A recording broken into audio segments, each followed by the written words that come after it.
పొలం కవులకు నాకు ఇచ్చారు, దాన్ని నేను పండించుకొని నేను కొంచెం తినగలుగుతున్నాను, మీకేదో తిరిగి ఇవ్వగలుగుతున్నాను. ఈ పొలం మీద నాకు మమకారం పెరిగిపోయింది, ఈ పొలం నాదైతే బాగుండుని అనిపించింది. మీరు ఏమీ అనుకోకపోతే మీ పొలం నాకు అమ్మేస్తారా అని అడిగాడు. ఆ పెద్ద రైతు అన్నాడు, ఈ పొలం నాకు అమ్మాల్సిన అవసరం అయితే నాకు లేదు, కానీ నువ్వు కొనుక్కుంటున్నావు అనే ఆశతో వచ్చావు కాబట్టి నా పొలమును ఇంత విలువకిద్దాము అని అనుకుంటున్నానని దాని రేటు చెప్పాడు. చెప్పగానే ఈ కవులకు దున్నుకుంటున్న ఈ రైతు గుండె జారిపోయింది. ఎందుకనంటారా, ఆ పొలమును కొనుక్కోవాలంటే తన ఇల్లు అమ్మేసుకోవాలి, తన భార్య బిడ్డల దగ్గర ఉన్న బంగారం అమ్మేసుకోవాలి, తన ఇంట్లో ఉన్న పశువులు అమ్మేసుకోవాలి, తన ఇంట్లో ఉన్న నాగలు అమ్మేసుకోవాలి, తన ఇంట్లో ఉన్న ఎడ్ల బండిని అమ్మేసుకోవాలి. ఇన్ని అమ్ముకున్నా కూడా ఆ ఒక్క పొలం కొనుక్కోవడానికి ఇంకా పైసలు చాలకపోతే ఎక్కడైనా కొంచెం రుణం తెచ్చుకొని మళ్ళీ కొనుక్కోవాలి. ఇన్ని తిప్పల పడ్డం ఎందుకు ఒక్క పొలం గురించి అని అనుకొని, అయ్యా మీకు దండం పెడతాను, మీరు రేటు కొంచెం చెప్పారు కానీ ఆ రేటుకు ఆ పొలం కొని స్తోమత నా దగ్గర లేదండి, మీరు ఏమనుకోకపోతే మీకు దండం పెడతాను, మళ్ళీ నాకే పొలం ఇవ్వండి, నేను కవులకు దున్నుకుంటాను, మీకు ఇవ్వాల్సింది నేను కవులకి, మీరు ఇచ్చిన దానికి నేను విలువనిస్తాను అన్నాడు. నేనేమైనా అమ్ముతానన్నానా? నువ్వే కదా అమ్మమని అడిగావు, నా రేటు నేను చెప్పాను, కొనుక్కోలేకపోతున్నాను అంటున్నావు, మళ్ళీ దున్నుకోవాలని ఆశ ఉంది అనుకుంటున్నావు, నువ్వే దున్నుకో అన్నాడు. ఇప్పుడు కవులకు దున్నుకుంటున్న ఆ పేద రైతు మళ్ళీ తన పొలాన్ని దున్నుకుంటూ ఉంటే ఎప్పుడూ జరగని ఒక విడ్డూరం ఆ రోజు జరిగింది. ఏమిటా విడ్డూరం అంటే, ఆ 2 ఎడ్లు, ఆ పశువులు నాగల్ని లాగలేకపోతున్నాయి. ఆ నాగలి నక్కు ఎక్కడో దిగబడింది, అది ముందుగా అవి లాగలేకపోతున్నాయి. ఇన్ని సంవత్సరాలుగా పొలం దున్నుకుంటున్నాను, ఎప్పుడు ఇలా జరగలేదే, ఇదేంటి ఇట్లా జరిగింది ఈసారని ఎడ్లను 2 ఇప్పేసి కాడిని కింద పడేసి ఆ నాగలి నక్కు ఎక్కడైతే చిక్కుబడిందో అక్కడున్న మట్టంతా తీస్తుంటే ఆయనకే ఆశ్చర్యం, అందులో ఒక పెట్టె కనబడింది. పెట్టె కనబడగానే ఏముంది పెట్టెలో అని వెంటనే దాన్ని తెరిచి చూస్తే అందులో దాచబడిన ధననిధి ఉంది. ఎవరో దాచిపెట్టి ఆ పెట్టెన పొలములో పాతేసుకున్నారన్నమాట. అందులో దాచబడిన ధననిధి ఉంది. అతని కళ్ళు బైర్లు గమ్మినాయి. ఎంత బంగారం, ఎంత వెండి, ఇన్ని వజ్రాలు, ఇన్ని వైడూర్యాలు, ఇంత మంచి ఖరీదైన వస్తువులు ఉన్నాయని మళ్ళీ పెట్టెగా మూత వేసి గబగబా దాన్ని కప్పేసి తన ఇంటికి వెళ్ళిపోతున్నాడట. ఎందుకని అంటే తనకున్న సమస్తాన్ని అమ్మేసి ఈ ఒక్క పొలం కొనుక్కుంటే చాలు అని సంతోషంగా వెళుతున్నాడట. అది పరలోక రాజ్యమును గుర్చిన ఉపమానం. ఇంకెక్కువ చెప్పను, మళ్ళీ దీని సంగతి చివరిలోనే జ్ఞాపకం చేసుకుందాం. మధ్యలో రైతు సంగతి మళ్ళీ మన ప్రస్తావనకి రానక్కరలేదు. నేను కూడా సంగతిని మళ్ళీ మీకు జ్ఞాపకం చెయ్యను, చివరిలో మళ్ళీ జ్ఞాపకం చేస్తాను. రైతుని మర్చిపోకండి, పొలాన్ని మర్చిపోకండి, దాచబడిన ధననిధిని మర్చిపోకండి. అది అలా మీ మనసులో పదిలిపరచండి. ఇప్పుడు యేసు ప్రభు భూమి మీద ఉన్నప్పుడు జరిగిన సంఘటన దగ్గరగా వెళ్ళి కొన్ని సంగతులు మనం ఆలోచిస్తాం. యేసు ప్రభు ఆ దారిని వెళుతుంటేను ఒకడు వచ్చి ఇట్లా అన్నాడు, నేను నిత్య జీవం పొందడానికి నన్నేం చెయ్యమంటావు అని అడిగాడు. అంటే నేను పరలోక రాజ్యంలో ప్రవేశించాలంటే నన్ను ఏం చెయ్యమంటావు అని అడిగారు. యేసు ప్రభు ఏదో చెప్పారు. అతగాడు నా బాల్యం నుంచి ఇవన్నీ చేస్తూనే ఉన్నానండి అన్నాడు. అయితే యేసు ప్రభు వారు అన్నీ బాగా చేస్తున్నావు కానీ ఒకటి నీ దగ్గర కొదువుగా ఉంది అనే కొదువు చెప్పారు. అది వాడికి నచ్చలేదు. అతగాడు కూడా తన ఇంటికి వెళ్ళిపోతున్నాడు, దుఃఖపడుతూ వెళ్ళిపోతున్నాడు. అది సంఘటన. ఆ సంఘటనలో నుంచి నేను మరికొంచెం వివరణ ఎక్కువ ఇస్తాను. సావధానంగా శ్రద్ధగా మీరు వినండి. మార్క్స్ వార్త 10వ అధ్యాయం 17 నుంచి 22 ఈ వచనాలు, అనగా ఈ 6 వచనాల్లోంచి కొన్ని ప్రాముఖ్యమైన విషయాలు ఈ పెద్ద మనిషి గురించి చెప్తాను. ఒక్కొక్క సంఘటన చెప్తాను, ఒక్కొక్క సంగతి వివరిస్తాను. అది మన జీవితాలకు అన్వయించుకుంటూ మన వినే ప్రయత్నం చేద్దాం. చూడండి 22వ వచనం ఇలా ఉంది. అతడు మిగుల చెప్పండి ఆస్తి గలవాడు, అతడు మిగుల ఆస్తి గలవాడు. సాధారణంగా ప్రపంచంలోనూ, మరి విశేషంగా భారతదేశంలోనూ, మరి విశేషంగా ఆంధ్ర రాష్ట్రంలోనూ కొంచెం డబ్బులు బాగా ఉంటే మా డబ్బులతో మేము దేవుని సమీపించగలము, మా డబ్బులతో మోక్షాన్ని పొందగలమని డబ్బులతో మోక్షాన్ని పోయే పద్ధతులు ఎంచుకుంటున్నారు మన వాళ్ళు. భూమి మీద బ్రతికి ఉన్నప్పుడు సంపాదించే క్రమంలో ఎవడనన్నా మోసమన్నా చేస్తారు, ఎవడ బుర్రైనా కొడతారు, ఎవడనైనా ముంచేస్తారు. మొత్తానికి బాగా గడించి సంపాదించిన డబ్బుల్లోంచి ఆ దేవునికి ఏదో కొంచెం డబ్బులు ఇచ్చి మోక్షప్రాప్తిని పొందవచ్చు అని భారతదేశంలో ఉండే ముఖ్య ఆంధ్ర రాష్ట్రం నుండే వాళ్ళు చాలా మంది అనుకుంటున్నారు. సంవత్సరం అంతా యగాదిగా ఎడాపెడా సంపాదించి ఎవడనన్నా మోసమన్నా చేస్తారు, ఎవడ బుర్రైనా కొడతారు, ఎవడని ముంచేస్తారు. మొత్తానికి సంవత్సరం అంతా బాగా గడించి సంవత్సరానికి ఒకసారి ఏదో దేవుని దగ్గరకు వెళ్ళిపోయి కొంత కానుక పెట్టేస్తే మాకు మోక్షప్రాప్తి కలుగుతుంది అని అనుకునే వరవడి చాలా మంది ధనవంతుల్లో ఉంటుంది. అంతెందుకండి, బళ్ళారిలో ఒక పెద్ద ఆయన, జ్ఞాపకం చేస్తాను, బళ్ళారిలో ఒక పెద్ద ఆయన బళ్ళారి చుట్టుపక్కల ఉన్న గనులు తవ్వుకొని ఒక పెర్మిషన్ కలిగి ఉండి ఐరన్ ఓర్ తవ్వుకొని విపరీతమైన ధనవంతుడైపోయాడు. ఆయన ధనముతో మీరు కూడా చెప్పొచ్చు, ఎందుకంటే న్యూస్ పేపర్లో వచ్చింది కాబట్టి తెగించి చెప్పేస్తున్నాను. ఆయన మరెవరో కాదు, గాలి జనార్దన రెడ్డి గారు. విపరీతమైన డబ్బు సంపాదించాడు ఆయన తినే ప్లేట్ బంగారం ప్లేటు, అతని ఎవడి కాఫీ తాగే కప్పు బంగారపు కప్పు, అతను స్పూన్తో కలుపుకుంటాడే ఆ స్పూన్లు కూడా బంగారపు స్పూన్లే. ఇవన్నీ పేపర్ వాళ్ళ ఫోటోలు కూడా తీసి పెట్టారు ఆ రోజుల్లో. ఈ పెద్ద మనిషి వింటున్నారు కదూ, మన రాష్ట్రంలోని ఒక దేవునికి ఒక బంగారపు కిరీటాన్ని చేసి దాన్ని దానంగా ఇచ్చాడు. ఆ రోజున మన న్యూస్ పేపర్లు, ఆ రోజున మన టెలివిజన్స్, అబ్బా ఇతడు ఎంత దానం చేసే మనసున్నవాడు, ఎంత బాగా దేవుని ప్రేమించిన వాడు, దేవునికి కొన్ని కోట్ల రూపాయలు విలువైన బంగారు కిరీటం ఇచ్చినాడని ఎంత పొగడాలో పొగిడారు, ఎంత హెచ్చించాలో హెచ్చించారు. అది జరిగిన కొద్ది రోజులకే వినండి ప్రియులారా, తనకు నచ్చినటువంటి పాలిటీషియన్స్ తన మీద కేసులు పెడితే ఆ కేసుల్లో అతను అక్రమంగా మైనింగ్ తవ్వుకున్నాడు, అక్రమంగా ఈ గనులు తవ్వేసుకున్నాడు అని చెప్పి ఆయన జైల్లో పెడితే వినండి, ఇవే టెలివిజన్లు, ఇవే న్యూస్ పేపర్లు వీడంత దుర్మార్గుడా, ఇంత దోచేసుకున్నాడా, వీడు దేశద్రోహి అన్నారు. పొగిడింది అవే నోర్లు, చెప్పరే. ఇప్పుడు దూషిస్తున్నవి అవే నోర్లు. అవి నోరో తాటి బట్టలో మనకు తెలియటం లేదు. ఒకవైపు నునుపు, మరోవైపు కరుకు ఉంటాయి. ఇవి తాటి మట్టం లాంటి జీవితం అండి ఈ మనుషులది. సరే, ఇంతకీ అన్నగారి దగ్గరికి వెళ్ళి, అన్నా మీరు మైనింగ్ తవ్వి సంపన్నులయ్యారు, సంతోషం. మీరు ఒక దేవునికి పెద్ద కానుక పెట్టారు, మరీ సంతోషం. తర్వాత జీవితం సంగతి మాకు అక్కర్లేదు, కానీ మరి మీరు ఇంత గడించిచ్చారు కదా, ఎందుకు ఇచ్చినారంటే దేవునికి ఈ బహుమానం ఇచ్చి నేను మోక్షప్రాప్తిని పొందుదామని, దేవుని ప్రేమను పొందుదామని, మోక్షాన్ని పొందుదామని నేను దేవుని కానుకిచ్చాను. ఈ ప్రపంచంలో మరి విశేషంగా మన 2 తెలుగు రాష్ట్రాల్లో ధనవంతులందరూ అనుకునేది ఇదే, యగాదిగా ఎడాపెడా ఏదోలా గడించేద్దాం సంవత్సరం పొడుగునా.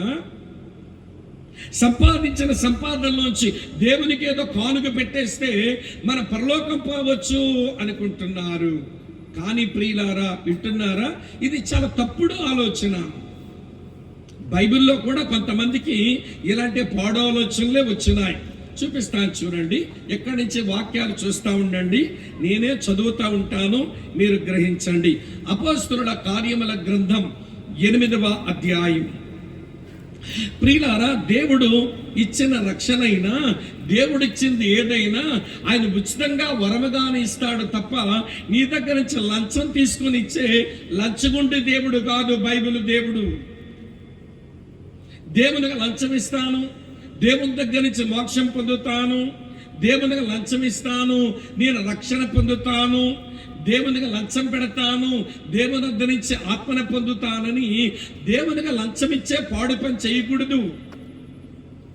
అపోస్తలుల కార్యం 8వ అధ్యాయంలో సీమోను అనబడినటువంటి ఒక గారడీవాడు, సీమోను అనబడినటువంటి గారడీవాడు పేతురు అనబడిన దేవుని సేవకుని దగ్గరికి వచ్చి, అయ్యా నువ్వు దేవునాత్మను, ఈ వరాన్ని ఇవ్వండి, నాకు కావాలి, కాబట్టి డబ్బులు తీసుకుని అది నాకు ప్రసాదించవా అని అడిగాడు. చూడండి అప్పుడు పేతురు ఏమన్నాడో చదువుతాను. అపోస్తలుల కార్యం 8వ అధ్యాయం 20వ వచనం. అందుకు పేతురు, నువ్వు ద్రవ్యమిచ్చి అంటే డబ్బులిచ్చి దేవుని వరమ సంపాదించుకుందునని తలంచుకొనినందున నీ వెండి నీతో పాటు నశించునుగాక.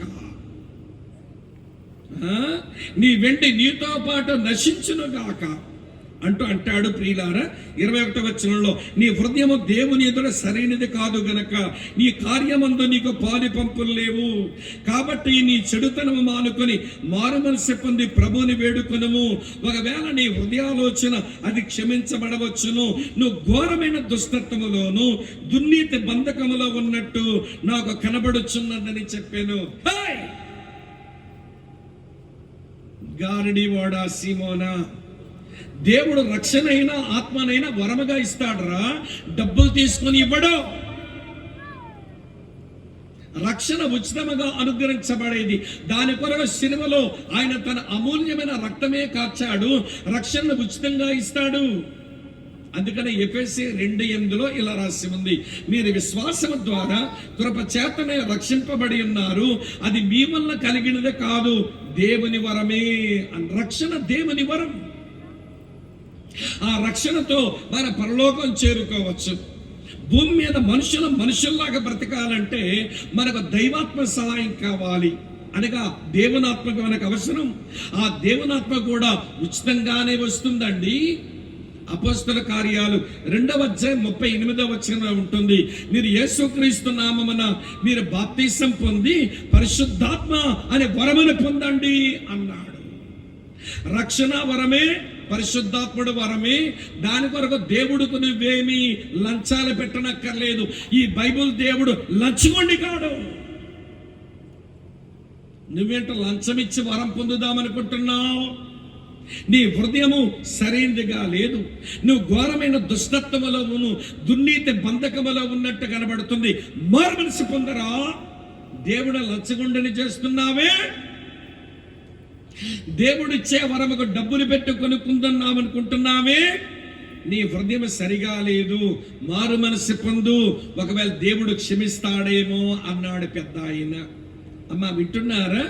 రక్షణ పొంది పరలోకం పోవాలి అని అంటే విశ్వాసంతో దేహి అని అడుక్కొని పొందుకోవాలి తప్ప కానుకలు పెడితే వచ్చేది కాదు.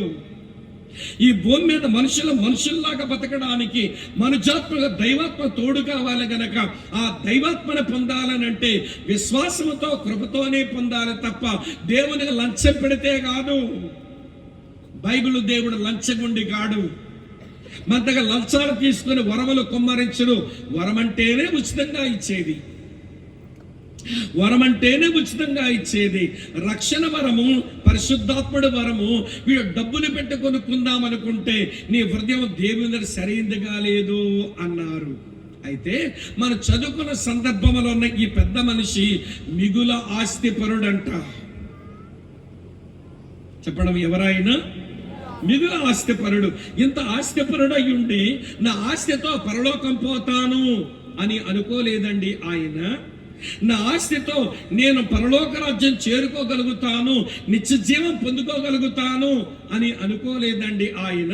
అలా అనుకొని ఉండుంటే ఆయన యేసు ప్రభు దగ్గరకు వచ్చి నీ నిత్య జీవం పొందడానికి నన్ను ఏం చెయ్యమంటావు అని అడగాల్సిన పనే వచ్చుండేది కాదు. దీన్ని బట్టి నాకు అర్థమవుతున్న విషయం ఏంటంటే ఈ దేశంలో ఈ ప్రపంచంలో ఉన్న అనేక మంది ధనవంతుల కంటే ఈ ధనవంతుడు చాలా మంచివాడు. ఎందుకు మంచివాడంటే నాకున్న మిగుల ఆస్తి పరలోకం చేర్చదు అని ఎరిగి యేసయ్య దగ్గరికి వచ్చి అడుక్కున్నాడు. చూశారు, అందుకే వాడు చాలా మంచివాడు అనిపిస్తుంది. నా డబ్బు నాకు రక్షణ ఇవ్వదు, నా ధనముతో నేను పరలోకం చేరలేను అని యేసయ్య వద్దకు పరిగెత్తుకొని వచ్చినందున అతడు మనకంటే ఈ భూమి మీద ఉన్న చాలా మంది ధనవంతుల కంటే చాలా యోగ్యుడు అనిపిస్తుంది. ఒకటి. నెంబర్ 2, రెండో సంగతి చెప్తాను. ఇతను ఆస్తిపరుడు మాత్రమే కాదు. రెండో సంగతి చెప్పనా మీకు? లూకాసు సువార్త 18వ అధ్యాయం 18వ వచనం చూడండి. లూకాసు సువార్త 18వ అధ్యాయం 18వ వచనం. ఒక అధికారి ఆయనను చూచి, సద్బోధకుడా, నిత్య జీవమునకు వారసునగుటకు నేను ఏమి చెయ్యాలి అని ఆయనను అడిగాడట. అంటే ఆయన ఆస్తిపరుడు మాత్రమే కాదు, లూకాగా రాసినప్పుడు అతను అధికారి అని కూడా రాశాడు. ఈ ప్రపంచంలో చాలా మంది అధికారులు తమ అధికారంతో దేవుని సమీపించగలమనుకుంటున్నారు. తమ అధికారం మోక్షానికి తీసుకుని వెళ్ళిపోగలదు అనుకుంటున్నారు. నేను 8వ తరగతి చదువుతా ఉన్నప్పుడు మా తల్లిదండ్రులు ఒక దేవాలయానికి అర్చనకు తీసుకుని పోయారు. వెళితేను ఆ దేవాలయంలో అర్చన చేయడానికి మేము క్యూలో నిలబడ్డాం. అటువైపు నుంచి కొంతమంది వెళ్ళిపోతున్నారు. వాళ్ళు అర్చన ముగించుకొని వారు తిరిగి వెనక్కి వెళ్ళిపోతున్నారు కూడా. కానీ మేము గంటల క్యూలో నిలబడ్డాం. ఎవరండి వాళ్ళంటే అధికారులంట. అధికారులకేమో ప్రత్యేకమైన మార్గం, అడుక్కున్న మాకేమో ఈ నిలబడే మార్గం. అప్పుడే చిన్న వయసులోనే 8వ తరగతి చదువుతున్నప్పుడే నా మనసులో పడిన మాట ఏంటనంటే, దేవుడు పక్షపాతం ఉంటుందా? అధికారులకేమో నేరుగా రాణిస్తున్నాడు, పేదవాళ్ళమైన క్యూలో నిలబెట్టాడని ఆ చిన్న వయసులోనే మనసులో పడిపోయింది. దేవునికి పక్షపాతం ఉంటే దేవుడు ఎట్లవుతాడు అనిపించింది నాకు. సరే, తీరా ఆ లైన్లో నిలబడి మొత్తానికి గర్భగుడి వరకు వచ్చి ఆ దేవుని దండం పెట్టుకుందామనుకుంటే అక్కడ హోమ్ గార్డ్ అన్నాడు, ఎలా అన్నాడు. అరే, దేవుని చూడలేదు, దైవ దర్శనం చేసుకోలేదు. వాళ్ళకేమో మీరు ఏమడుగుతున్నారు? మీ గోత్రం ఏంటని అడిగారు, మీ నక్షత్రం ఏంటని అడిగారు, మీ వంశం ఏంటని అడిగారు, ఏ పేరు మీద అర్చన చేయాలని అడిగారు. బాగా అర్చన చేసి వాళ్ళు పంపిస్తున్నారు, మమ్మల్ని అని తోసేస్తున్నారు. దేవునికి పక్షపాతం ఉంటుందా? అక్కడున్న పూజారులనే దేవునికి పక్షపాతం ఉండదు. అధికారులైనా అట్టడుగునున్న వారైనా అందరినీ దేవుడు ఒకేలా చూస్తున్నాడు అని అనడమే అక్కడ అర్చకులకు రాలేదు, అక్కడ దేవునికి రాలేదు. గర్భగుడి వరకు వెళ్ళి తోయబెడితే అప్పుడు మనసులో పడింది, పక్షపాతం కలిగిన దేవుడు ఎట్లా ఉంటాడండి? నా అన్వేషణలో నాకు ఈ బైబిల్ దేవుడు దొరికాడు. ఈయన ఎలాంటి వాడో చదువుతాను చూడండి. రోమీలకు రాసిన పత్రిక 2వ అధ్యాయం 11వ వచనం. రోమీలకు రాసిన పత్రిక 2వ అధ్యాయం 11వ వచనం ఇలా రాసి ఉంది. చదువుతున్న దేవునికి పక్షపాతం లేదు. హల్లెలూయా. దేవునికి పక్షపాతం లేదు. దేవునిలోనే పక్షపాతం ఉంటే అతను దైవత్వం ఉన్నట్టే కాదు. అధికారులకు ఒకలాగా, అనగారిన వారిని ఒకలాగా చూచే ఆ దైవత్వం ఉందని ఎట్లనుకోను అని అనిపించింది. ఆ రోజున కాల ప్రవాహంలో దేవుని మహాకృప చేత దేవుని సువార్త నా వరకు రాగా ప్రభు నన్ను జ్ఞాపకం చేసుకున్నాడు. ఆ సంగతి చివరిలో చెప్తాను. కానీ ఇప్పుడు పెద్ద మనిషి అతను అధికారి అయినప్పటికీ కూడా తన అధికారముతో పరలోకం చేరతాను అనుకోలేదు. తన అధికారముతో తనకు నిత్య జీవం దొరికిపోతుంది అనుకోలేదు. నేను అనుకుంటాను, ఈ భారతదేశంలో ఉన్న చాలా మంది అధికారుల కంటే ఈ అధికారి చాలా మంచోడు అనిపిస్తుంది. ఎందుకు మంచివాడంటే, నా అధికారముతో నేను నిత్య జీవం పొందలేను, నా అధికారముతో నేను పరలోకం చేరలేను, ఇంకేదో కావాలి అని ఆలోచిస్తాడు. కాబట్టి యేసు దగ్గరకు వచ్చాడు, ఆ ప్రశ్న అడిగాడు. కాబట్టి అతను చాలా యోగ్యుడు, మంచివాడు అనిపిస్తుంది. మిగుల ఆస్తిపరుడు, ఆస్తితో పరలోకం వస్తుందని అనుకోలేదు. అతను అధికారి, తన అధికారంతో పరలోకం చేరుకోగలుగుతాను అని కూడా అనుకోలేదు. 2 చెప్పానే 3వ సంగతి చెప్తాను చూడండి. మళ్ళీ మార్క్స్ వార్త 10వ అధ్యాయం 17వ వచనం చదువుతాను చూడండి. ఆయన అనగా యేసు బయలుదేరి మార్గమున పోవచ్చుండగా ఒకడు పరిగెత్తుకొని వచ్చి అని రాసి ఉంది. అరే, పరిగెత్తుతున్నాడేంటి? ఇలా అడుగుతాను, చెప్పండి.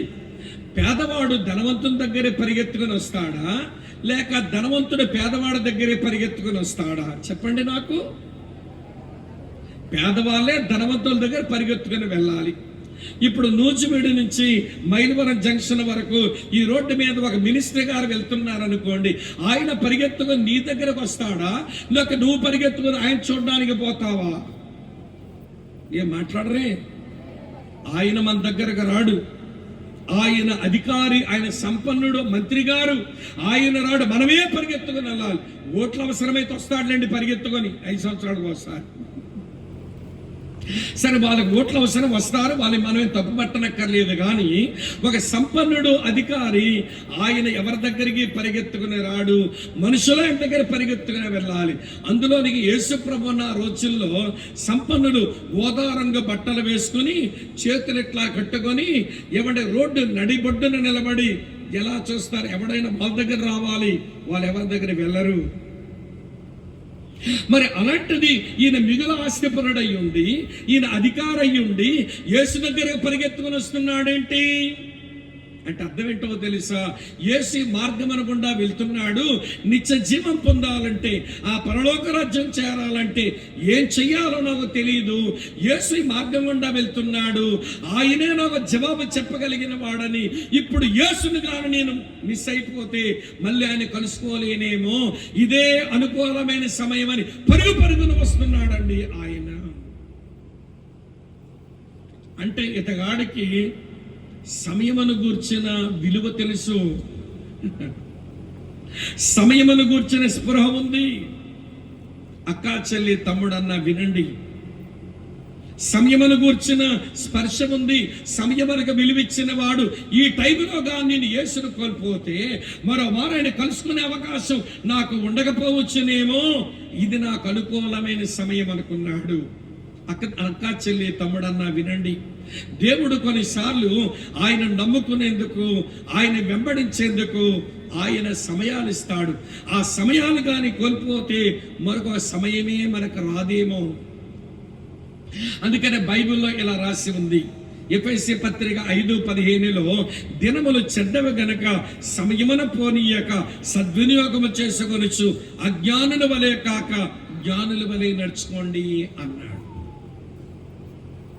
దినములు చెడ్డవి కనుక సమయమున పోనీక సద్వినియోగం చేసుకోండి. ఈ మాట పౌలు ఇంకొంచెం తీవ్రంగా చెప్పాడు. ఏం చెప్పాడో చదువుతాను చూడండి. కొరింథీయులకు రాసిన 2వ పత్రిక 6వ అధ్యాయంలో ఇలా రాసి ఉంది, 2వ వచనం. కొరింథీ 2వ పత్రిక 6వ అధ్యాయం 2వ వచనంలో, అనుకూల సమయమునందు నీ మొర ఆలకించితిని, రక్షణ దినమున నిన్ను ఆదుకుంటుని అని ఆయనే చెప్పుచున్నాడు కదా.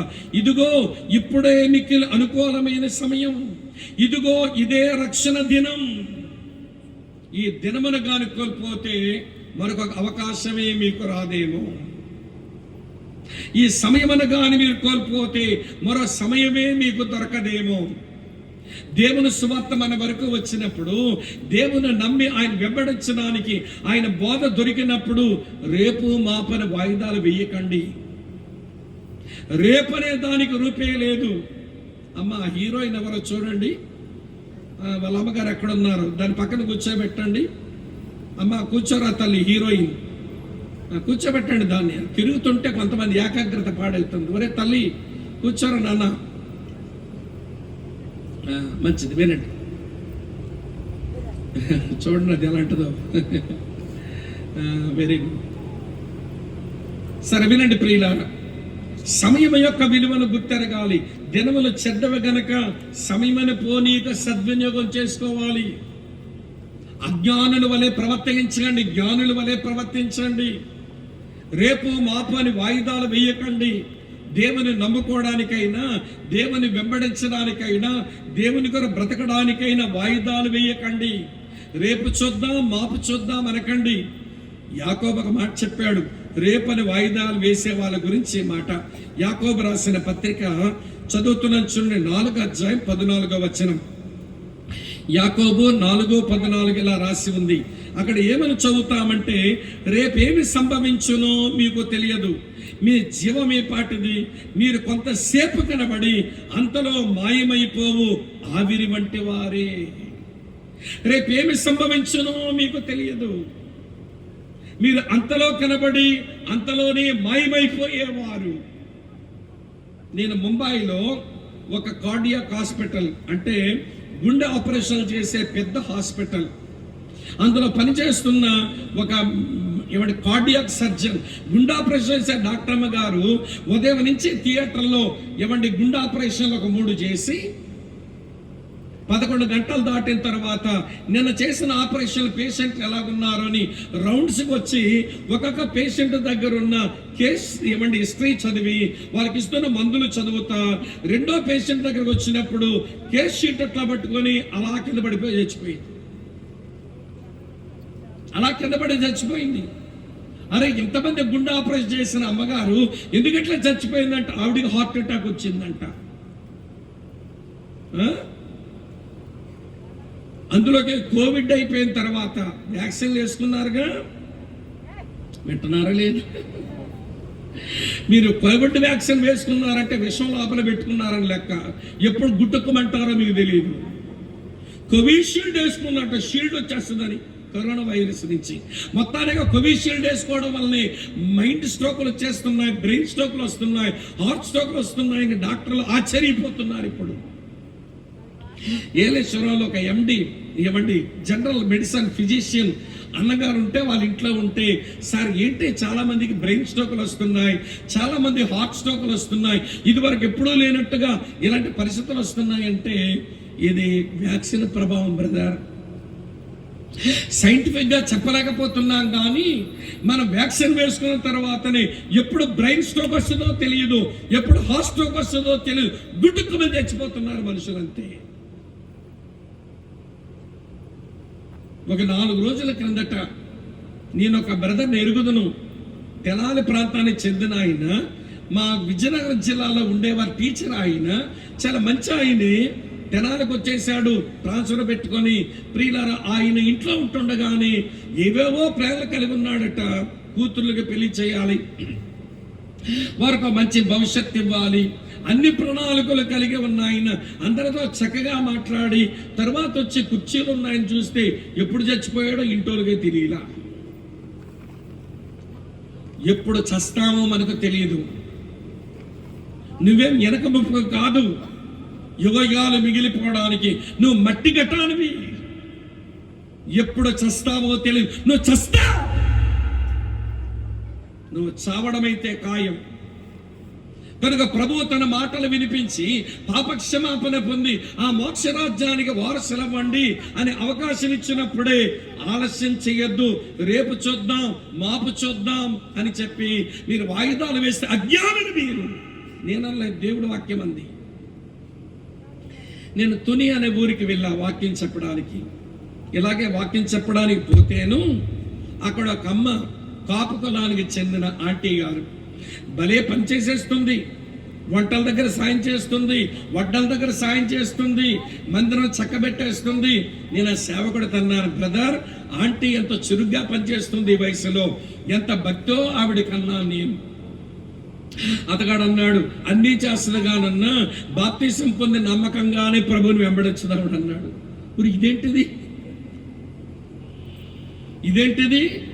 మరి వంటల దగ్గర సాయం చేస్తున్నది, వడ్డల దగ్గర సాయపడుతున్నది, మందిరం అన్ని తుడిచేస్తుంది, కుర్చీలు వేసేస్తుంది, ఇంత చురుగ్గా ఉన్నామే, ఇంకా బాప్తిసం పొంది దేవుని నమ్ముకొని ప్రభుని వెంబడించడం లేదంటే ఆశ్చర్యం అనిపించి నేను భోజనం వడ్డం చేస్తుంటే, ఆంటీ మీరు చాలా చురుగ్గా ఉన్నారు, మిమ్మల్ని చూస్తే ఎంతో ముచ్చట అనిపిస్తుంది, మీకు చాలా వందనాలు. కానీ మీరు ఇంకా ప్రభుని నమ్ముకొని సరిగా ప్రభుని వెంబడించిన వారు కాదంటే కదా, ఏమిటి మీకున్న సమస్య అన్నాను. ఏమి లేదు స్వామిబాబు, నాకు మనవరాలు ఉంది, దాని పెళ్ళైపోతే నమ్ముకుందామని ఉందట. ఏంటమ్మా చెప్పరేమి తల్లి? నీ మనవరాలికి పెళ్ళి అయితే నమ్ముకుంటావా?